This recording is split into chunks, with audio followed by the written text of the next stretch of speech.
Today we're sewing 2 swimsuits in one. The free pattern that I'm using in this sew-along is the Marlowe swimsuit by Mood Society, and I've customized the construction of the bathing suit to make it fully reversible. The spandex fabric that I'm using in this sew-along is from Minerva Fabrics. In addition to swimwear fabric, you're also going to need swimwear elastic.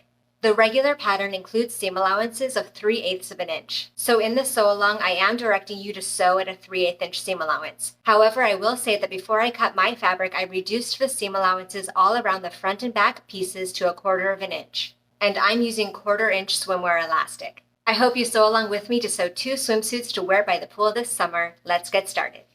Place your contrasting front pieces right sides together. And we're going to pin the leg holes, the armholes, and the neckline.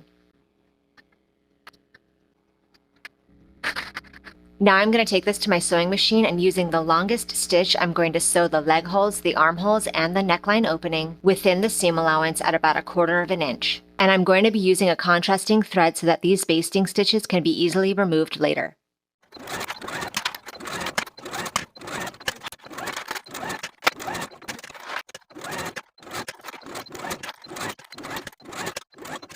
Now that I have those layers basted together, I'm going to apply the elastic in the same way, basting it in place along each of the seams that I just sewed.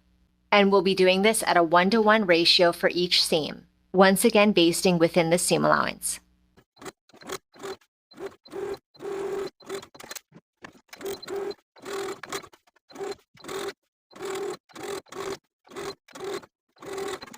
Now that everything is in place and attached, I can sew my final seams. I'm going to take it to my serger and sew over each seam just as before, with the full 3/8 inch seam allowance to catch all of the layers together.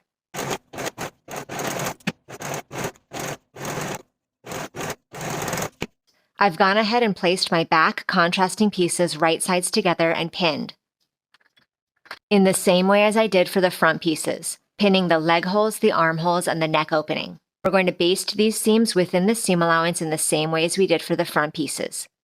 Now that those pieces are attached, we can begin applying the elastic.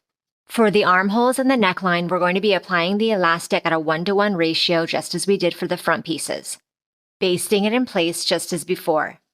Now that I have that elastic applied to the armholes and the neckline, we can apply the elastic to the back leg opening. This will be done a little bit differently because we are going to be applying stretch to this portion. To figure out the degree of stretch, I'm going to clip the elastic to the top of the leg hole, and then without applying any stretch, I'm going to lay it across the fabric to the very bottom of the leg hole opening, and I'll pin it there. And this tells me how much stretch I'm going to be applying to that elastic. For the first few inches of this elastic application, I'm going to be doing a 1-to-1 ratio. And then when I get to the very top of that curve, that's where I'll start stretching the elastic. I'm just going to be pulling that elastic slightly to fit that curve, doing this for both leg holes.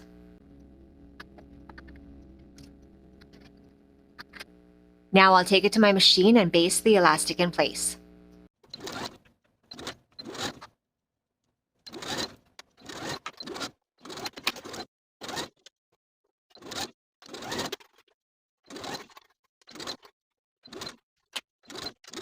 Now at the center back of my neckline, I'm going to mark a distance of about 1 inch. As I'm serging all of the seams, I'm going to leave this 1 inch gap open for turning. And for all of the other seams, I'm going to serge as basted.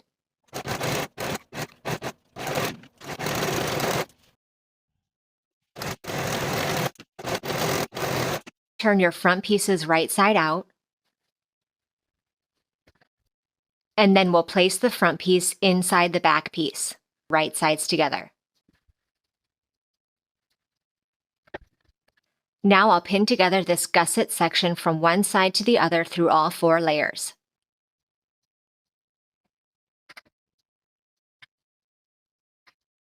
And I'll do the same for the tops of the straps.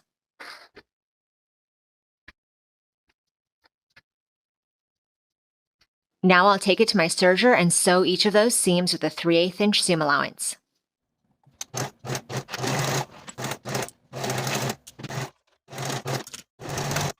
And we're going to do the same thing for both side seams, aligning and pinning through all 4 layers.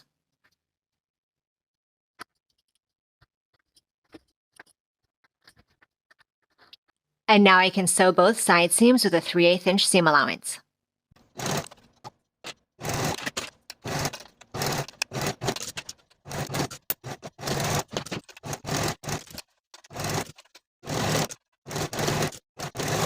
Now that all the seams are sewn, I'm ready to turn everything right side out through the hole that I left in the neckline. And if your basting stitches are still intact, you can remove them now.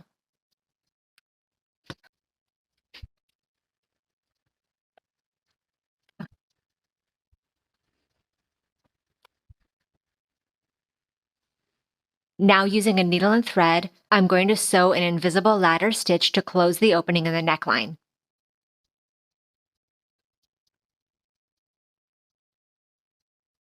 And now the reversible bathing suit is complete.